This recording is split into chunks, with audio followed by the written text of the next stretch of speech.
He's unearthly and cosmic, having arrived to Middle-earth in a swirl of fire. But who is he exactly? A lot of theories have been whirling around the fandom concerning who the enigmatic Meteor Man is, but the most common theory seems to be that he is Gandalf, the kindly, playful, inscrutable wizard we know and love from The Hobbit and The Lord of the Rings. But why do people think this, and is it reasonable and thoughtful to think that the Meteor Man is Gandalf? Let's investigate. It is true that were the show to be completely by the letter true to Tolkien's lore, Gandalf would not be here in the Second Age. But the show has demonstrated a repeated willingness to mold and adapt the lore to the show's dramatic ambitions. This is a good thing, or at least it is not the problem that a lot of the raving purists seem to make it out to be. It's fine if characters who aren't supposed to appear this early in time appear. The show has distorted the timeline of the Harfoots a bit in order to have some hobbit-like creatures appear now, and it also collapsed a lot of events that take place hundreds of years apart to make them take place in the same time frame, which is reasonable. So, considering that, we should think that there is a possibility that the strange wanderer could be Gandalf. But is he? Is there a solid basis for this hypothesis? I'm not saying this is a good thing that should happen or a bad thing that shouldn't happen. I think it is an interesting choice, and I do think that there is nothing innately wrong with having characters who appeared in the much more famous Lord of the Rings trilogy appear here also, such as in the case of Galadriel, as long as the show is doing interesting things with them, as in the case of Galadriel. But I'm mostly here to simply weigh the evidence that the show has presented, weigh the culture in which the show is immersed, because that does matter in terms of what decisions the show would make. Remember that the show is appealing to an audience, and there will necessarily be changes in response to the expectations of the audience. So I'm just here to weigh all these factors and circumstances and allow y'all to come to your own conclusions. We have to first examine how the Meteor Man is characterized. The Harfoots are confounded by him. They do not see a creature that they can easily fit into one of the definable categories of Middle-earth. Middle-earth has these rigidly separated different races of people. There are the elves, there are the dwarves, Harfoots, etc. So, you're not going to mistake an elf for a dwarf, and you're not going to mistake either of them for a Harfoot. Yet, the Meteor Man does not seem to easily fit into any of these categories.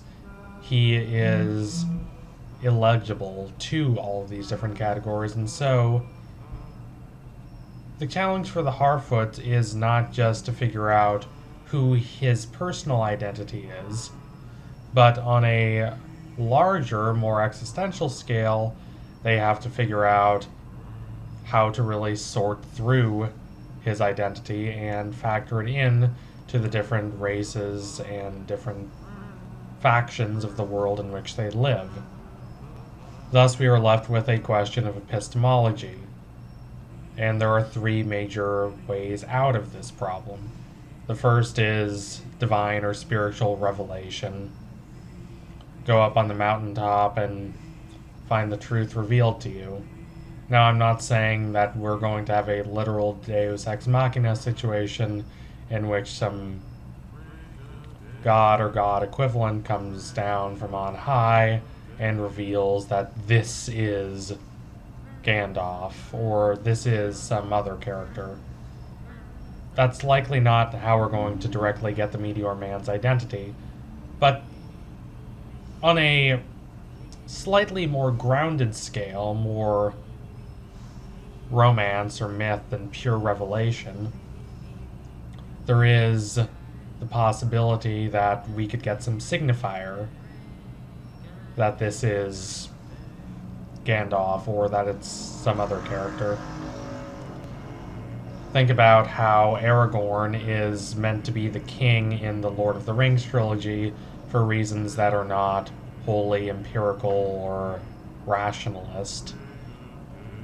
It is not as though Aragorn is primarily the king because a bunch of trained scholars went and sat up there in their little platonic plateau apart from the rest of society and thought, this guy certainly should be the king because he has characteristics XYZ. There is something more than that to Aragorn. His leadership, his presence, his absolute serenity makes the whole realm cohere together. The world itself wants him to be the king.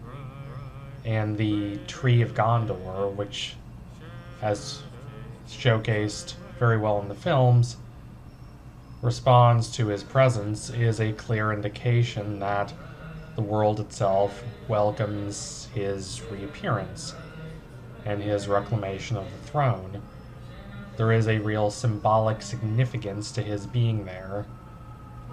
But I doubt this is how Meteor Man's true identity is going to be revealed, because it is one thing to have a character like Aragorn be imbued with a sort of symbolic, allegorical significance to demonstrate that he is the right king, but it is quite another to have a mystery like the Rings of Power is trying to cultivate be revealed through some coincidence or twist of fate or clear symbol. We don't tend to like that kind of storytelling anymore, though for centuries and millennia before it was acceptable. Today we consider that rather contrived. Then there is a priori reasoning. Could we apply abstract principles and precepts, and through that kind of metaphysical contemplation decide who Meteor Man is? Is that how the characters will determine his identity? Through the almost godlike power of reason and logic? Well, I doubt it.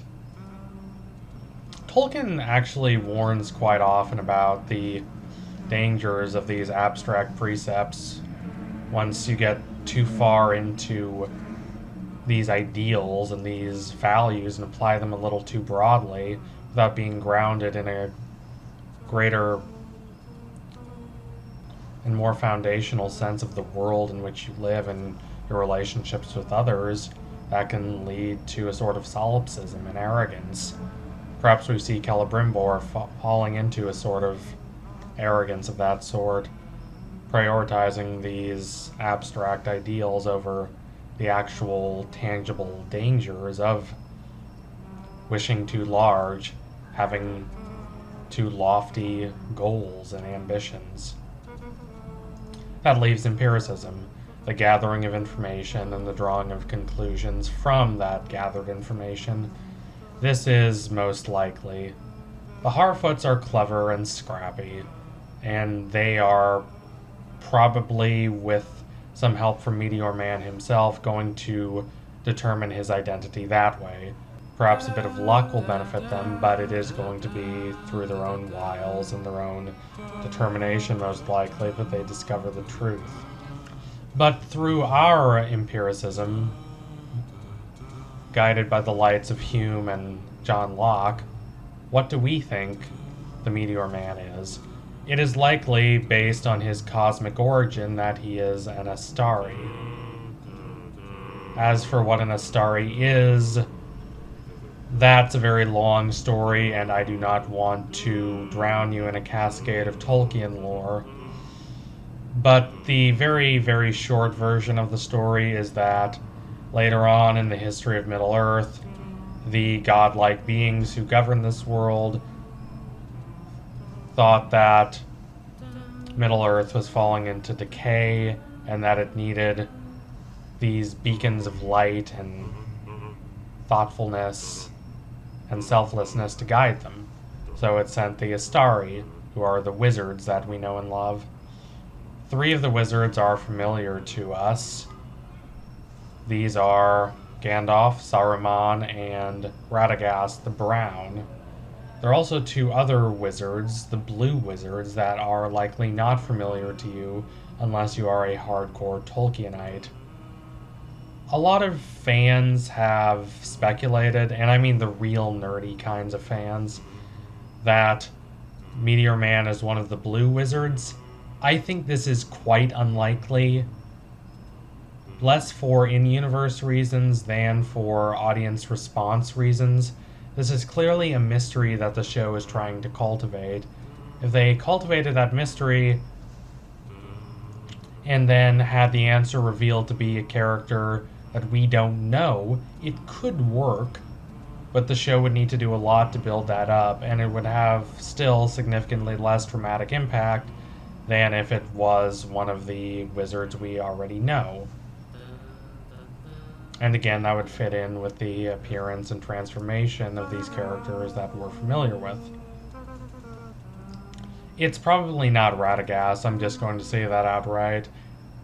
In his only appearance in the Hobbit movies, he's kind of a joke, and while Tolkien thinks a little more highly of him, the difference is not that extreme. It is likely going to be either Saruman or the wizard we all know and love, Gandalf. Saruman, remember, is not turned to the corruption and narcissism of Sauron and Mordor at this point.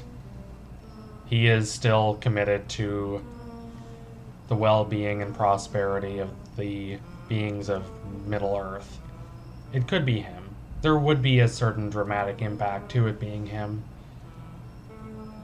But I think it being Gandalf is as likely from an in-universe standpoint and significantly more potent in terms of the response it would create in the fandom. I do not think it is unreasonable, thus, that both casual fans and more hardcore analysts have thought that Meteor Man is going to be Gandalf. So thank you all for watching. If you liked what you saw today, don't forget to like, comment, and subscribe. Donate to my Patreon if you are able to, and you want to see more videos like this before anyone else. Keep watching The Rings of Power. The antagonists of the show, the wild, rabid hatedom, has not died away entirely, but it has gone down a bit. And I'm certainly enjoying this. I'm enjoying watching it with y'all. It's certainly better than those rather staid Hobbit movies that we had to be content with. It feels enchanted. I love it. Anyway, tune in soon for my next analysis. It will be coming soon. Promise you that. Thank y'all again. Adios, comrades.